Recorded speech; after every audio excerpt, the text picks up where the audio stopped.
প্রায় এক যুগেও শেষ হয়নি খুলনা শিপইয়ার্ড সড়ক প্রশস্তের কাজ। দফায় দফায় সময় বাড়িয়ে ৭০% কাজ শেষ হলেও তাতে প্রকল্পের ব্যয় বেড়েছে প্রায় ৩ গুণ। এবার ওয়াসার খোঁড়াখুড়িতে আবারও ১ বছরের জন্য থমকে গেছে প্রকল্পটি। ফলে দুর্ভোগ আর ভোগান্তি থেকে রেহাই মিলছে না নগরবাসীর। খুলনা বিভাগীয় প্রতিনিধি মোহাম্মদ অসীমের তথ্য এবং ছবিতে ডেস্ক রিপোর্ট।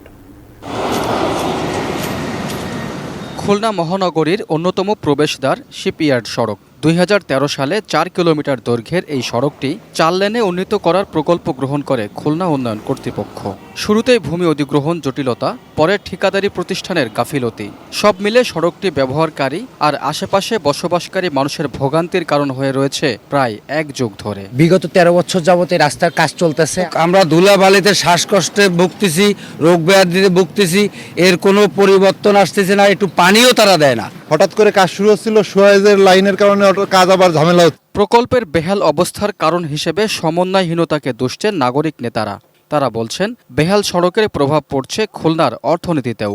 সিটি কর্পোরেশন, ওয়াসা এবং ওইখানকার অন্যান্য যে প্রতিষ্ঠানগুলো আছে সংশ্লিষ্ট, তাদের সমন্বয়হীনতার কারণে এই কাজটা কোনোভাবেই আসলে শেষ হচ্ছে না।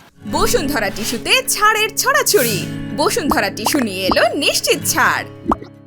সম্প্রতি কাজের একটু গতি ফিরতেই এবার ওয়াসার খোঁড়াখুড়িতে আবারও বন্ধ সড়কের কাজ। মন্ত্রণালয় থেকে ওয়াসার কাজের সাথে সমন্বয়ের নির্দেশ আছে, তাই আগামী ডিসেম্বরের আগে আর সড়কের কাজ শুরু করা সম্ভব নয় বলছে কেডিএ। ওনারা যখন এই রোডের সরেল স্থাপন, তখন আমার ঠিকাদার এখানে কাজ করতে পারছেন না, রোডের কাজটা হচ্ছে না। তবে আমরা পাশাপাশি ওখানে যে ড্রেনের কাজ এবং ব্রিজের কাজগুলো আমরা এগিয়ে নিচ্ছি। প্রকল্পের মেয়াদ আগামী ডিসেম্বর ২৫ পর্যন্ত নির্ধারণ করা হয়েছে।